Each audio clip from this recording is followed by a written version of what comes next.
मागायची कणसाची आपल्याला आवक पाहायला मिळते. त्याचबरोबर दर जे आहेत आपल्याला कमीत कमी 18 रुपये ते जास्तीत जास्त 22 रुपये किलोपर्यंत आपल्याला स्वीटकॉर्न मक्याच्या कणसासाठी आवक आपल्याला पाहायला मिळते. तर क्वालिटी चांगल्या क्वालिटीमध्ये आपल्याला स्वीटकॉर्न पाहायला मिळते. तर क्वालिटी पाहू शकता.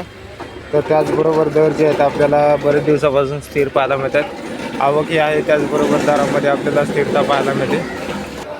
पपईची आवक आपल्याला पाहायला मिळते. तर क्वालिटीनुसार आपल्याला दर जे आहे ते कमीत कमी 20 रुपये ते जास्ती असतं 27 रुपये किलोपर्यंत आपल्याला पपईसाठी दर पाहायला मिळते.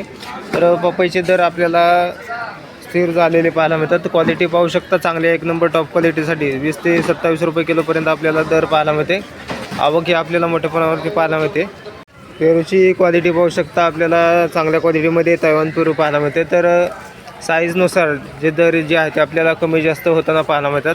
तर मोठ्या पेरूसाठी साधारणतः तैवान पेरूसाठी 30 ते 40 रुपये किलोपर्यंत आपल्याला तैवान पेरूला मोठ्या साईजमध्ये दर पाहायला मिळते. त्याचबरोबर मीडियम साईजमध्ये लहान पेरूसाठी आपल्याला दर जे आहे ते कमीत कमी 40 रुपयापासून ते जास्ती असतं. एक नंबर टॉप क्वालिटीसाठी 70 रुपये किलोपर्यंत आपल्याला मीडियम साईजच्या पेरूसाठी दर पाहायला मिळते. तर बाजारामध्ये आपल्याला मोठ्या प्रमाणावरती मीडियम साईजला क्वालिटीला चांगल्या प्रकारे मागणी आहे. त्याचबरोबर दर जे आहे ते मीडियम साईजच्या पेरूसाठी दर जे आहेत आपल्याला चांगल्या प्रकारे मोठ्या प्रमाणावरती पाहायला मिळतात. आवक ही आपल्याला मोठ्या प्रमाणावरती पाहायला मिळते. त्याचबरोबर दर जे आहेत आपल्याला थोडेसे 10 रुपयांनी कमी झालेले पाहायला मिळतात. मोसंबीची क्वालिटी पाहू शकता, चांगल्या क्वालिटीमध्ये आपल्याला मोसंबी पाहायला मिळते. तर क्वालिटीनुसार दर जे आहेत आपल्याला कमीत कमी 30 रुपये किलोपासून ते जास्ती असतं एक नंबर टॉप क्वालिटीसाठी साधारणतः 50 रुपये किलोपर्यंत आपल्याला मोसंबीसाठी दर पाहायला मिळते. क्वालिटी पाहू शकता, त्याचबरोबर आवक ही आपल्याला मोठ्या प्रमाणावरती पाहायला मिळते. डाळिंबची क्वालिटी पाहू शकता, चांगल्या क्वालिटीमध्ये एक नंबर टॉप क्वालिटीसाठी साधारणतः दर जे आहे ते कमीत कमी 100 रुपयापासून ते जास्ती असतं 220 रुपयापर्यंत आपल्याला डाळिंबासाठी दर पाहायला मिळते. क्वालिटीनुसार दर जे आहे ते आपल्याला थोडेसे तेजीमध्ये असलेले पाहायला मिळतात. तर क्वालिटी आहे, त्याचबरोबर दरामध्ये चांगल्या प्रकारे आपल्याला तेजी पाहायला मिळते. क्वालिटी पाहू शकता, आपल्याला सीताफळाची क्वालिटी पाहायला मिळते. तर कमीत कमी 30 रुपये किलोपासून चांगले पाहायला मिळते. तर क्वालिटीनुसार आपल्याला दर जे आहे ते एक नंबर टॉप क्वालिटीसाठी 90 ते 110 रुपये किलोपर्यंत आपल्याला सीताफळासाठी दर पाहायला मिळते.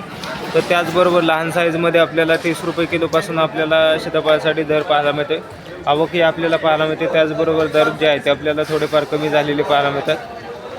लिंबांची आवक आपल्याला मार्केटमध्ये कमी पाहायला मिळते. त्याचबरोबर दर जे आहे ते आपल्याला लिंबांसाठी 30 ते 35 रुपये किलोपर्यंत आपल्याला दर पाहायला मिळते. क्वालिटी पाहू शकता, त्याचबरोबर आवक आपल्याला कमी पाहायला मिळते. त्यामुळे दर जे आहे ते आपल्याला स्थिर असलेले पाहायला मिळतात. त्याचबरोबर